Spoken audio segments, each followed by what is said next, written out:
And we are on Chapter 7 of Pride and Prejudice. Mr. Bennet's property consisted almost entirely in an estate of £2,000 a year, which, unfortunately for his daughters, was entailed, in default of heirs male, on a distant relation, and their mother's fortune, though ample for her situation in life, could but ill supply the deficiency of his. Her father had been an attorney in Meryton, and had left her £4,000. She had a sister married to a Mr. Phillips, who had been a clerk to their father and succeeded him in the business, and a brother settled in London in a respectable line of trade. The village of Longbourn was only 1 mile from Meryton, a most convenient distance for the young ladies, who were usually tempted thither 3 or 4 times a week to pay their duty to their aunt and to a milliner's shop just over the way. The 2 youngest of the family, Catherine and Lydia, were particularly frequent in these attentions. Their minds were more vacant than their sisters', and when nothing better offered, a walk to Meryton was necessary to amuse their morning hours and furnish conversation for the evening.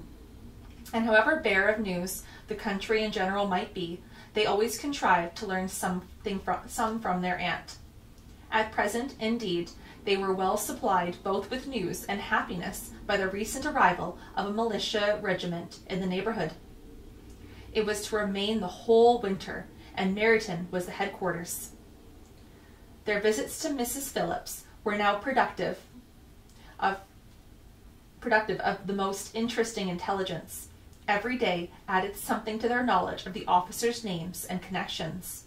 Their lodgings were not long a secret, and at length they began to know the officers themselves.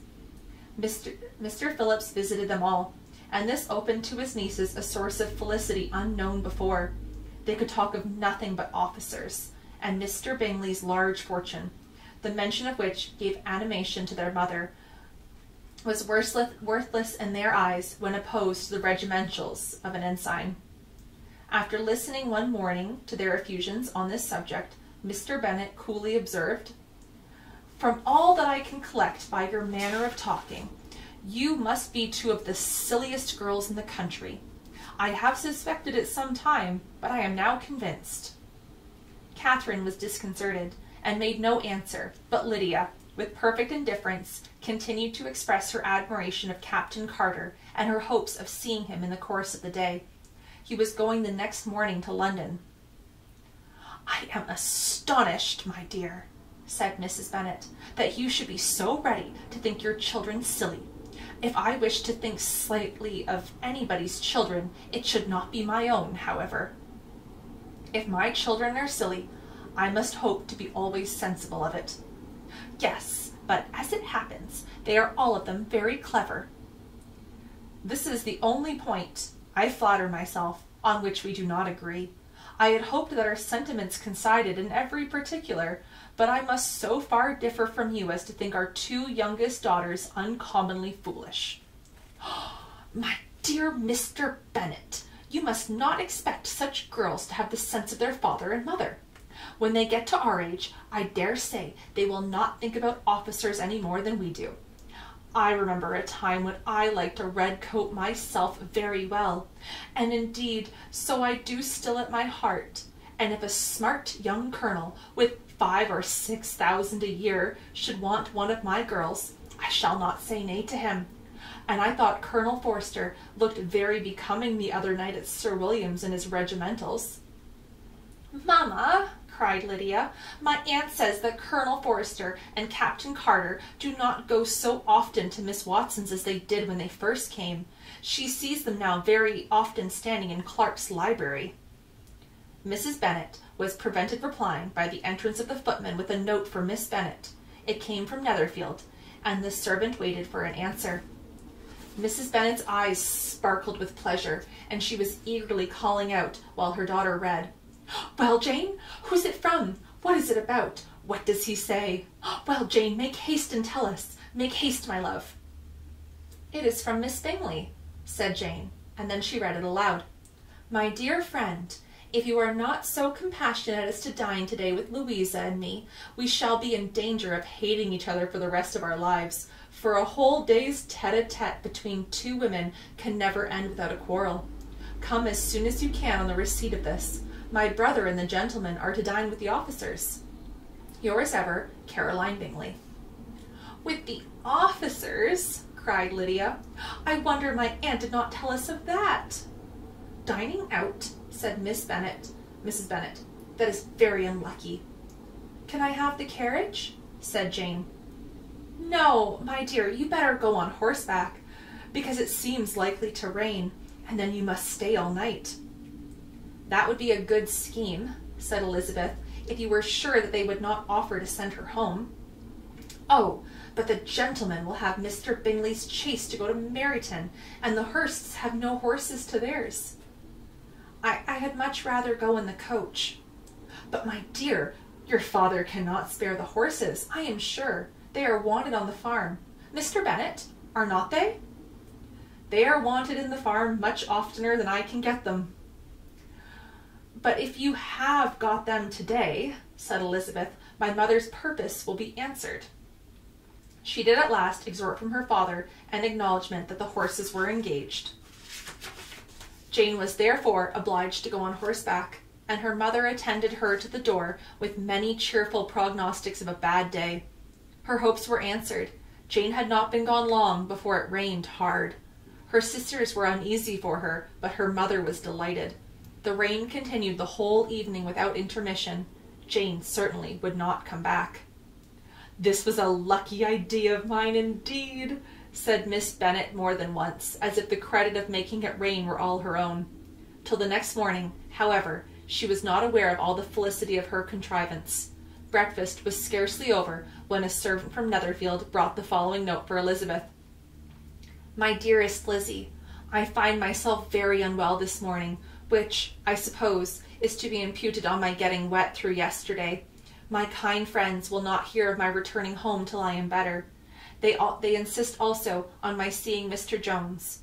Therefore, do not be alarmed if you should hear of this having been to me. If you should hear of his having been to me. And excepting a sore throat and a headache, there is not much the matter with me. Yours, etc. Well, my dear, said Mr. Bennet when Elizabeth had read the note aloud, if your daughter should have a dangerous fit of illness, if she should die, it would be a comfort to know that it was all in pursuit of Mr. Bingley, and under your orders. Oh, I am not at all afraid of her dying. People do not die of little trifling colds. She'll be taken good care of. As long as she stays there, it is all very well. I would go and see her if I could have the carriage. Elizabeth, feeling really anxious, determined to go to her, though the carriage was not to be had, and as she was no horsewoman, walking was her only alternative. She declared her resolution. How can you be so silly, cried her mother, as to think of such a thing, and all this dirt? You will not be fit to be seen when you get there. I shall be very fit to see Jane, which is all I want. Is this a hint to me, Lizzie, said her father, to send for the horses? No, indeed, I do not wish to avoid the walk. The distance is nothing when one has a motive, only 3 miles. I shall be back by dinner. I admire the activity of your benevolence, observed Mary, but every impulse of feeling should be guided by reason, and, in my opinion, exertion should always be proportioned to what is required. We will go as far as to Meryton with you, said Catherine and Lydia. Elizabeth accepted their company, and the 3 young ladies set off together. If we make haste, said Lydia as they walked along, perhaps we may see something of Captain Carter before he goes. In Meryton they parted. The 2 youngest repaired to the lodgings of one of the officers' wives, and Elizabeth continued her walk alone, crossing field after field at a quick pace, jumping over stiles and springing over puddles with impatient activity, and finding herself at last within view of the house, with weary ankles, dirty stockings, and a face glowing with the warmth of exercise. She was shown into the breakfast parlour, where all but Jane were assembled, and where her appearance credited a great deal of surprise. That she should have walked 3 miles so early in the day, in such dirty weather, and by herself, was almost incredible to Mrs. Hurst and Miss Bingley, and Elizabeth was convinced that they held her in contempt for it. She was received, however, very politely by them, and in their brother's manners there was something better than politeness. there was good humour and kindness. Mr. Darcy said very little, and Mr. Hurst nothing at all. The former was divided between admiration of the brilliancy which exercise had given to her complexion, and doubt as to the occasions justifying her coming so far alone. The latter was thinking only of his breakfast. Her inquiries after her sister were not favourably answered. Miss Bennet had slept ill, and though up, was very feverish, and not well enough to leave her room.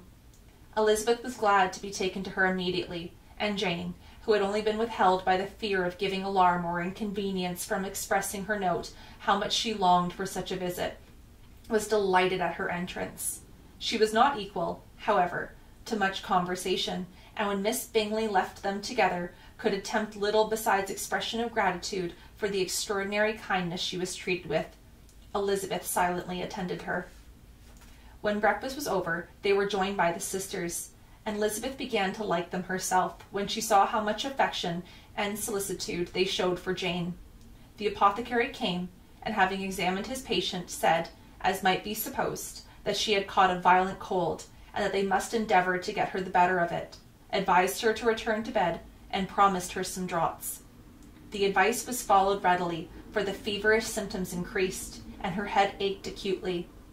Elizabeth did not quit her room for a moment, nor were the other ladies often absent. The gentlemen being out, they had in fact nothing to do elsewhere. When the clock struck 3, Elizabeth felt that she must go, and very unwillingly said so. Miss Bingley offered her the carriage, and she only wanted a little pressing to accept it, when Jane testified such concern in parting with her, that Miss Bingley was obliged to convert the offer of the chaise to an invitation to remain at Netherfield for the present. Elizabeth most thankfully consented, and a servant was dispatched to Longbourn to acquaint the family with her stay, and to bring back a supply of clothes.